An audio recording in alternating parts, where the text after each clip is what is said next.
Salut les geeks, j'espère que vous allez bien. Alors ça y est, on l'a fait, on a dépassé les 4000 abonnés sur la chaîne et je voulais vous dire un grand merci. Et du coup, c'est l'occasion pour moi de vous parler d'une nouvelle distribution Linux que je voulais vous présenter depuis quelques temps. Alors je suis sûr que certains vont détester, d'autres vont peut-être adorer. Il s'agit de Ubuntu. C'est en fait, en gros, un Linux totalement à l'image de Windows. Donc du coup, pour ceux qui sont habitués de Windows, vous allez tout simplement être moins dépaysé que pour ceux qui passent directement de Windows à Ubuntu par exemple. Alors cette distribution Ubuntu, vous l'aurez compris, elle est sur une base d'Ubuntu, donc c'est-à-dire que vous aurez le même gestionnaire de paquets, les mêmes applicatifs que sur une Ubuntu, mais elle a été modifiée pour que l'on puisse en gros s'y retrouver un petit peu, tant au niveau de l'interface qu'au niveau des applications, puisqu'il y a OneDrive de préinstallé, il y a également Microsoft Edge et il y a quelques petites applications comme ça avec des raccourcis notamment pour Word, Excel en version web, puisque directement sur le Linux c'est pas forcément compatible. Donc du coup en gros vous pourrez commencer à débuter sur Linux en douceur, en transition vraiment plutôt légère pour ceux qui viennent du monde de Microsoft. Et je sais que quand on passe de Microsoft à Linux, c'est toujours quand même un grand changement. Alors concernant le projet Ubuntu, c'est un projet qui est géré par les équipes de LinuxFX, donc qui propose une distribution Linux sur base d'Ubuntu, mais qui est un petit peu restylé à l'image de Microsoft. Et Ubuntu, c'est vraiment une version un petit peu spéciale qui est vraiment en gros un pompage absolu de Windows. Et ce qui est plutôt cool, c'est que du coup c'est un pompage en mode Windows 11, donc vous aurez vraiment un environnement graphique qui paraît très moderne, hein. C'est pas un truc un petit peu old school avec un style Windows 95, donc je pense que ça peut plaire quand même à pas mal de monde. Alors du coup dans cette vidéo je vais vous montrer un petit peu comment installer ce système d'exploitation. Vous allez voir, c'est pas très compliqué, donc moi je vais le faire depuis une machine virtuelle, donc vous pourrez également le faire par vous-même sur une machine virtuelle pour ceux qui savent faire. Sinon vous pourrez tout simplement l'installer depuis l'ISO d'installation, donc vous aurez juste à le mettre et à booter dessus. Concernant donc la découverte du système d'exploitation, je vous mettrai tout simplement l'interface en images et en musique sans commentaire, comme ça vous pourrez la découvrir tranquillement et si elle vous plaît, je vous laisserai bien sûr la découvrir en profondeur par vos soins. Alors avant de vous laisser découvrir cette distribution, comme d'habitude, petit point sur la chaîne, donc n'hésitez pas à vous rendre sur ma chaîne complète pour voir un petit peu l'ensemble des vidéos que je propose des sujets vraiment variés. Il y a des distributions Linux, des tests de produits, des tutoriels, bref il y en a pour tous les goûts, tout ce qui concerne en gros l'univers de la tech, l'univers des geeks, donc jeux vidéo également, cinéma, séries télé, bref ici il n'y a pas de limite tant qu'on est un geek, donc n'hésitez pas à nous rejoindre. L'idée c'est de créer une communauté à la cool où on se prend pas la tête. Donc comme je vous l'ai dit, on est un peu plus de 4000 et la communauté grossit, donc allez-y, faites augmenter les rangs, ça me fera vraiment plaisir et ça soutient vraiment mon travail. Et au passage, n'oubliez pas mon petit like. Allez, il est temps de découvrir Ubuntu, c'est parti!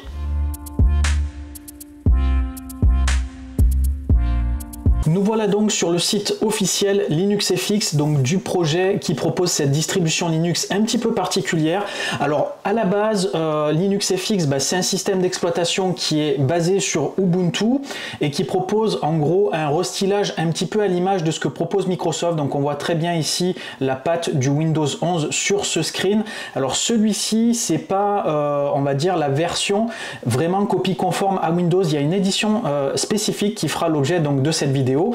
C'est Ubuntu, donc je vous montrerai dans quelques minutes. Alors là ici au niveau de ce système d'exploitation, il tourne donc sur Plasma. Alors Plasma, c'est l'environnement de bureau sous Linux qui est le plus proche de Windows, donc la base était déjà assez bien foutue pour pouvoir vraiment avoir un truc qui ressemble le plus possible à Windows, même si ici on peut voir que l'écran d'accueil est un petit peu différent, vous le verrez d'ailleurs à l'image.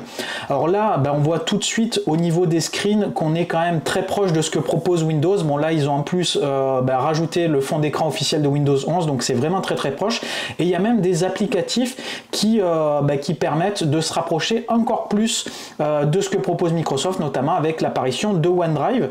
Alors là ici pour aller récupérer donc notre petite ISO, on va aller dans Download, Free Edition. Et là ici donc il y a une édition Windows Ubuntu, c'est celle-ci qui va nous intéresser, et là on voit tout de suite en petit qu'on a l'impression d'être sur Windows. Si on le savait pas, directement on a l'impression de télécharger une ISO de Windows. Donc vous faites télécharger, Et donc là ici, vous téléchargez la dernière version ici. Donc là ici, on est sur un site très connu qui s'appelle SourceForge, qui permet d'héberger des fichiers de certains éditeurs, et c'est le cas de LinuxFX. Donc vous faites télécharger, on se retrouve après le téléchargement, on va partir sur le process d'installation.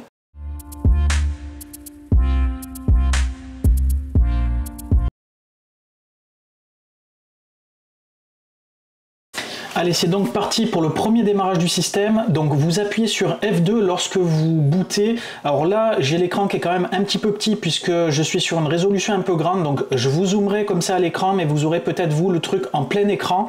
Alors là, moi je vais mettre en français, comme ça sera quand même plus pratique. Et on va faire donc entrer, on va directement booter sur le système. Donc là, c'est un live CD, un petit peu comme ce que propose Ubuntu, c'est-à-dire qu'en gros, on est en train de booter sur le système qui est non installé, et ensuite on pourra donc le tester vite fait, ou si on le souhaite, l'installer. Donc nous, on va passer directement par la case installation. Donc vous voyez que pendant le préchargement, ils ont modifié un petit peu tous les icônes et tout pour se rapprocher au plus près de ce que propose Microsoft. Alors c'est pas tout à fait les mêmes logos, c'est des logos un petit peu, je dirais, fake, mais on est vraiment très très proche. Par contre, au niveau du système, vous verrez, c'est quand même assez bluffant. Donc là, plus que quelques instants, et on va arriver donc sur le système. Vous allez voir, il va être miniature, voilà, un tout petit. Donc je vais essayer d'agrandir ça à l'écran parce que ça va peut-être pas forcément être évident de voir ça correctement sur la vidéo. Donc je vais voir si je peux augmenter la résolution. Ok, on va garder comme ça, et je zoomerai de toute façon le texte au niveau de l'installateur, comme ça on y verra mieux. Là, maintenant qu'on est en plein écran, en haut vous avez ici donc un bouton installe système, donc on va cliquer dessus. Et ici donc on a droit à l'installateur, donc je vais essayer de l'agrandir si possible. Voilà. Donc là ici on va laisser français, on va faire suivant. Donc localisation, on reste donc sur Paris. Bien sûr, vous mettez la localisation de votre choix si vous n'êtes pas sur Paris, enfin si vous n'êtes pas en France. Donc ici, par défaut, il a tout bien détecté. Donc là, ici, on va faire effacer le disque. Donc bien sûr, comme d'habitude, si vous l'installez sur votre ordinateur, faites une sauvegarde avant si vous comptiez peut-être avoir des données sensibles à conserver, puisque là, cette opération-là va tout simplement effacer le contenu du disque dur. Donc là, moi, je vais choisir effacer. Je vais faire suivant. Donc là, vous saisissez vos informations de connexion. Donc moi, je vais utiliser comme d'habitude la revue Geek et le mot de passe de mon choix. Donc si vous le souhaitez, vous pouvez démarrer sans demander de mot de passe lors de la session. En gros, il va le préenregistrer. Donc ça, c'est pratique pour ceux qui n'ont pas l'habitude de se connecter avec un mot de passe, même si c'est quand même recommandé. Donc vous pouvez cocher cette petite case-là. Donc on va faire installer, on va le laisser faire son process d'installation, comme ça vous pouvez voir un petit peu ce qu'il est possible de faire. Alors hop, je vois que la résolution a sauté, donc c'est tout simplement parce qu'il doit être en train certainement de faire des opérations qui touchent cette partie-là. Je vous laisse le process d'installation tourner, on se retrouve une fois que le système est installé, et ensuite on partira sur la découverte de ce petit système d'exploitation à l'image de Windows.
Voilà, notre petite distribution est installée, il ne nous reste plus qu'à redémarrer pour aller découvrir cette interface Ubuntu. Alors comme d'habitude sur les précédentes découvertes Linux, je vous la fais découvrir en musique et en images sans prise de tête, comme ça vous n'avez plus qu'à découvrir les images et bien sûr si ça vous plaît à l'installer par vos soins.